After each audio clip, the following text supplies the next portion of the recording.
আসসালামু আলাইকুম, আপনাদের সবাইকে স্বাগতম নতুন একটি ভিডিওতে। আজকের ভিডিওতে আমরা নিয়ে আসছি নতুন একটি নিয়োগ বিজ্ঞপ্তি। আজকের ভিডিওটিতে আমরা দেখব বাংলাদেশ সেনাবাহিনীর এমওডিসি সৈনিক পদে কিভাবে আবেদন করা হয়। ইতিমধ্যে আপনারা শুনেছেন যে 650 জনের নিয়োগ বিজ্ঞপ্তি প্রকাশ করেছে বাংলাদেশ সেনাবাহিনী এমওডিসি। বাংলাদেশ সেনাবাহিনীতে 3টি পদে নিয়োগ কার্যক্রম চলছে। একজন প্রার্থী সাধারণত জিডি বা করণিক বা আর্মিয়ার। চলুন শুরুতে আজকে দেখে নেওয়া যাক A to Z আবেদন কিভাবে করবেন এবং কি কি লাগবে। তার আগে বলে নেই, যারা এই চ্যানেলে নতুন তারা সবাই চ্যানেলটিকে সাবস্ক্রাইব করে পাশে থাকুন। সেনাবাহিনীতে এমওডিসি সৈনিক পদে যোগ দিন। বিজ্ঞপ্তিটি প্রকাশ হয়েছে নভেম্বরের 11 তারিখ এবং আবেদন শুরু হয়েছে 25 নভেম্বর এবং আবেদন চলবে 20 ডিসেম্বর পর্যন্ত। এখানে বলা আছে একজন প্রার্থী প্রয়োজনীয় যোগ্যতা সাপেক্ষে সাধারণ, করণিক এবং আর্মিয়ার ট্রেডে আবেদন করতে পারেন। এছাড়া এমওডিসি সদস্যদের সন্তানগণ এমওডিসি প্রার্থী হিসেবে আবেদন করতে পারেন। সকল ক্ষেত্রে SMS ও অনলাইনের মাধ্যমে আবেদন করতে হবে। এক্ষেত্রে প্রতি আবেদনের জন্য 300 টাকা পরিশোধ করতে হবে। 200 টাকা হচ্ছে ফি এবং অনলাইন রেজিস্ট্রেশন ফি বাবদ হচ্ছে 100 টাকা। কি কি যোগ্যতা লাগবে? বয়স হচ্ছে 16 মার্চ 2025 তারিখে 17 বছরের কম এবং 25 বছরের বেশি হওয়া যাবে না। তারপর হচ্ছে শিক্ষাগত যোগ্যতা লাগবে কি কি? সাধারণ ট্রেডে SSC পাস করতে হবে, সর্বনিম্ন জিপিএ 2 পেয়ে, এবং করণিক ট্রেড জিপিএ থাকতে হবে 3, এবং 3 নাম্বার হচ্ছে আর্মি আর ট্রেড SSC পাস করতে হবে, সর্বনিম্ন 3 পেয়ে এবং সেটি হতে হবে বিজ্ঞান বিভাগ। উচ্চতা থাকতে হবে কত? উচ্চতা, তারপরে আসি উচ্চতা থাকতে হবে 1.68 মিটার অর্থাৎ 5 ফুট 6 ইঞ্চি। তবে বিভিন্ন ক্ষুদ্র নিগোষ্ঠী বা সম্প্রদায়ের ক্ষেত্রে কিছুটা কম হতে হবে, সেই ক্ষেত্রে 1.63 বা 5 ফুট 4 ইঞ্চি হলেই চলবে।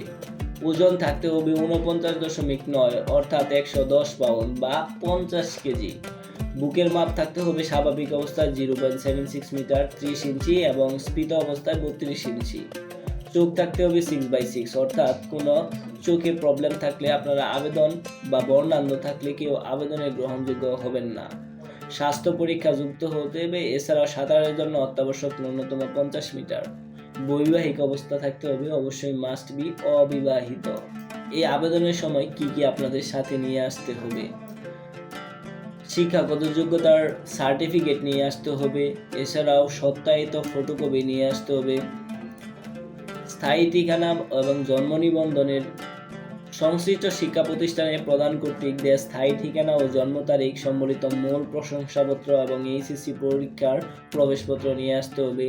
এছাড়াও চারিত্রিক সনদপত্র নিয়ে আসতে হবে, নাগরিকত্বের সনদপত্র নিয়ে আসতে হবে, জাতীয় পরিচয়পত্রের সনদপত্র নিয়ে আসতে হবে। এছাড়াও পিতামাতার জাতীয় পরিচয়পত্রের ফটোকপি নিয়ে আসতে হবে এবং সদ্য তোলা পাসপোর্ট সাইজের 6 কপি ছবি এবং স্ট্যাম্প সাইজের 2 কপি ছবি নিয়ে উপস্থিত থাকতে হবে মাঠে। কোন কোন কেন্দ্রে পরীক্ষা অনুষ্ঠিত হবে? MODC centre and records Rajendrapur সেনানিবাসে পরীক্ষা অনুষ্ঠিত হবে। এছাড়াও MODC centre and records Rajendrapur সেনানিবাসেই সবগুলো পরীক্ষা অনুষ্ঠিত হবে।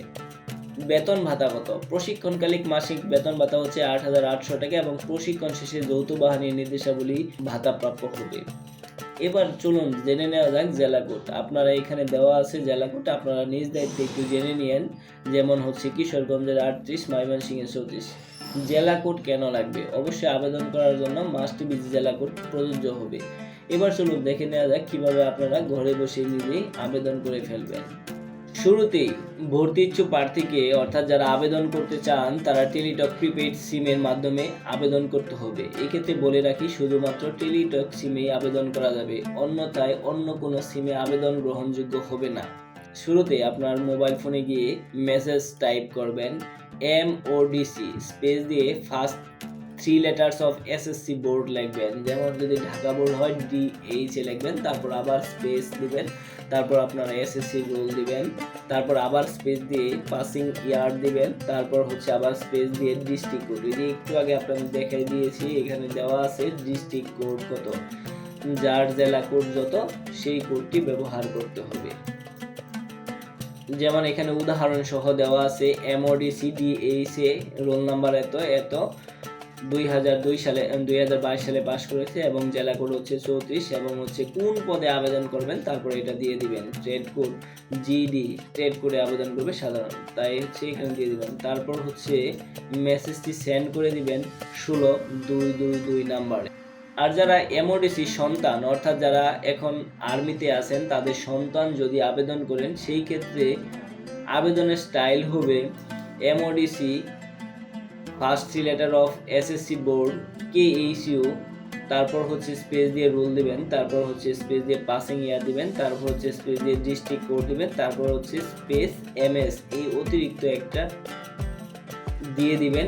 MS দিয়ে বোঝানো হয়েছে যে আপনারা এখানে সেনাবাহিনীর সন্তান। তারপর হচ্ছে ট্রেড কোডটি দিয়ে দিবেন কোন পদে আবেদন করবেন। তারপর দ্বিতীয় ধাপ, প্রথম SMS প্রেরণের পর প্রার্থীর তথ্য যাচাই বাছাই কর্তৃক টেলিটক কর্তৃক যোগ্য প্রার্থীকে একটি পিন নাম্বার সম্বলিত SMS ফিডব্যাক দেওয়া হবে এবং টেলিটকে টাকা রাখতে হবে 300-র উপরে, অর্থাৎ 350 টাকা বা 320 টাকা রাখতে হবে, কারণ SMS এর চার্জ কেটে নেয়, 300 টাকা তারা কেটে নেবে। তারপর এরকম আপনাদের একটি পিন দেওয়া হবে, সেইটা লিখে আবার হচ্ছে দ্বিতীয়বার SMS করতে হবে। এমওডিসি ইয়েস লিখবেন, তারপর হচ্ছে আপনাদের যে পিন নাম্বারটা দেওয়া হবে সেই পিন নাম্বার এবং হচ্ছে আপনার কন্ট্যাক্ট নাম্বার। এই ক্ষেত্রে বলে রাখি এই কন্ট্যাক্ট নাম্বারটা হচ্ছে খুবই গুরুত্বপূর্ণ, কারণ এখানে তারা আপনাদের SMS দিয়ে জানিয়ে দেওয়া হবে কবে মাঠ, সবগুলো তথ্য এখানে দেওয়া হবে, অর্থাৎ আপনার একান্তই পার্সোনাল নাম্বারটা এখানে দিয়ে দেবেন, কোনোভাবেই গ্রহণযোগ্য নয়। এবং তারপর আবার পুনরায় সেন্ড করবেন 16222 নাম্বারে। তারপর হচ্ছে তৃতীয় ধাপে গিয়ে আপনারা সরাসরি http.modc.teletalk.com আপনারা লিখে সার্চ করবেন। সেখানে সার্চ করলে আপনাদের এমন একটি ফর্ম চলে আসবে, আপনারা যে কোনো ব্রাউজারে গিয়ে modc.teletalk.com.bd এটা লিখলেই তারপরে এখানে লিখে দিবেন, তারপর ডিরেক্ট আপনাদের এইরকম একটি ফর্ম চলে আসবে। তারপর হচ্ছে মেল দিয়ে অ্যাপ্লাই করবেন। তারপর আপনারা SMS এর মাধ্যমে যে ইউজার আইডি পেয়েছেন সেই ইউজার আইডি এখানে বসিয়ে দিবেন এবং পাসওয়ার্ড বসিয়ে দিবেন। তারপর সাবমিট করলেই আপনাদের যে ফর্ম চলে আসবে সেখানে শুধুমাত্র ছবি অ্যাড করে দিলেই আপনাদের আবেদন শেষ হয়ে যাবে। এখন হচ্ছে আপনাদের কেমন ছবি লাগবে, এখানে বলে দেওয়া হয়েছে 300x300 পিক্সেলের ছবি লাগবে এবং সর্বোচ্চ এর সাইজ হতে হবে 100 KB এর মধ্যে। তারপর অনলাইনে আবেদন ফর্ম পূরণের পর প্রার্থীকে অবশ্যই প্রবেশপত্র প্রিন্ট করে নিতে হবে। উল্লেখ্য, আবেদনের 7 দিনের মধ্যে প্রবেশপত্র প্রিন্ট করতে ব্যর্থ হলে পরবর্তীতে প্রিন্ট করা যাবে না, অর্থাৎ আপনার আবেদনটি সম্পূর্ণ বৃথা যাবে।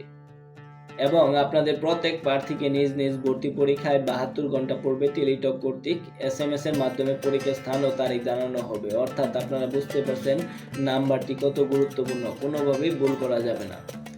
এছাড়াও যদি আপনাদের আবেদনে কোনো ভুল হয়ে যায় তাহলে হেল্পলাইনের আপনারা সাহায্য নিতে পারেন, সেই ক্ষেত্রে এখানে দেওয়া আছে modc.help.dh, যেই বোর্ড থেকে আবেদন করবেন দিয়ে দিবেন। তো ধন্যবাদ আমাদের সবাইকে।